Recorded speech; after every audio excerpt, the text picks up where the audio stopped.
Կին Մկրտչյանը իր հոր գողացածից չի ամաչում, Սերժ Սարգսյանից չի ամաչում, Արշակից էլ չի ամաչում, հետը նկարվում է, ինչ են քննարկում մենք, ով ինչից կարա ամաչի։ Հարգելի գործընկերներ, խաղաղությունը պետք է ունենա երաշխավոր, պնդում են մեր ընդդիմադիրները, եւ ահա այդ երաշխավորի ռեյտինգային թեկնածուներից մեկը, Ռոբերտ Քոչարյանը, փոդքաստ է սկսել։ Այդ փոդքասթի ընթացքում մեր ընդդիմադիրները կարող են լսել տարիներով հնչեցրած իրենց հարցերի պատասխանները իրենց իսկ առաջնորդից։ Ինչ է զիջում Ադրբեջանը, քանի տարի է գոռում են ընդդիմադիրները։ Եվ ահա ձեր իսկ առաջնորդը պատասխանել է այս հարցին, ասելով, մեջբերում եմ, նույնիսկ Ադրբեջանի համար դժվար է ասել վերադարձի հարց չենք կարող քննարկել։ Նրանք փորձելու են դա կապել ադրբեջանցիների վերադարձի հետ։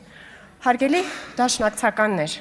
եթե հանուն երաշխավորի եւ հակամարտության շարունակականության կարելի է այսպես լեգիտիմացնել վերադարձի հարցը, որը բարձրացնում է Ադրբեջանը, եւ հավասարեցնել այն Հայաստանի հնարավոր պահանջի հետ, ապա հանուն ինքնիշխանության ու խաղաղության հատկապես կարելի է այս երկու հարցերը փակել։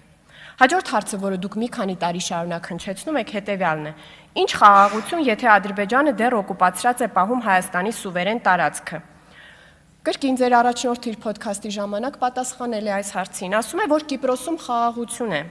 Պատերազմը բռնկվել է 74 թվականին, այն կանգնեցվել է, չկա խաղաղության պայմանագիր, բայց կան լրջագույն երաշխիքներ խաղաղություն հաստատելու համար։ Արդյունքում հողի վրա կա իրական խաղաղություն առանց խաղաղության պայմանագրի։ Դա աշխատում է մինչ այսօր, մարդիկ իրար հետ շփվում են։ Իսկ ինչ է եղել 1974 թվականին։ Խաղաղության երաշխավորներից մեկը Թուրքիան վկայակոչելով իր խաղաղության երաշխավոր լինելու կարգավիճակը ռազմական միջամտություն է իրականացրել կղզու վրա եւ այսօր Հայաստանի բարեկամ Կիպրոսի դիտանկյունից կղզու 1/3-ը օկուպացիայի ներքո է։ Այսինքն ըստ ձեր առաջնորդի,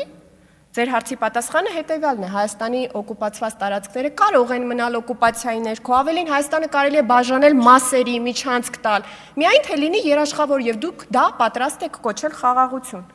Այդ վերջին հարցը, որը շատ հաճախ եք մեզ տալիս, հետեւյալն է. արդյոք պայմանագրի մեջ կա ռևանշիզմի մասին կետ։ Կրկին ձեր առաջնորդը ասաց, որ ռևանշիստները դուք եք եւ անհրաժեշտ է երաշխավոր ձեր եւ Ադրբեջանի միջև կանգնելու համար, որ իրար վրա չհարձակվեք։ Այսինքն Ռոբերտ Քոչարյանին անհրաժեշտ է, որ դուք հառաչեք Դադիվանքս, Արարատս, Կովսականս, Վարանդաս, անկախ նրանից ինքը գիտի Կովսականն ու Վարանդան որտեղ են, թե ոչ։ Նրան դա անհրաժեշտ է, որպեսզի դուք բոլորը ձեզ պահեք իսկական դաշնակցականների նման ու այդպիսով հիմնավորվի նաև Ադրբեջանի համար երաշխավորի ներկայությունը եւ կայանա այդ երաշխավորի քաղաքական ծրագիրը ձեր միջոցով։ Հավանիչ տեսանյութը եւ բաժանորդագրվիչ նորությունները բաց չթողնելու համար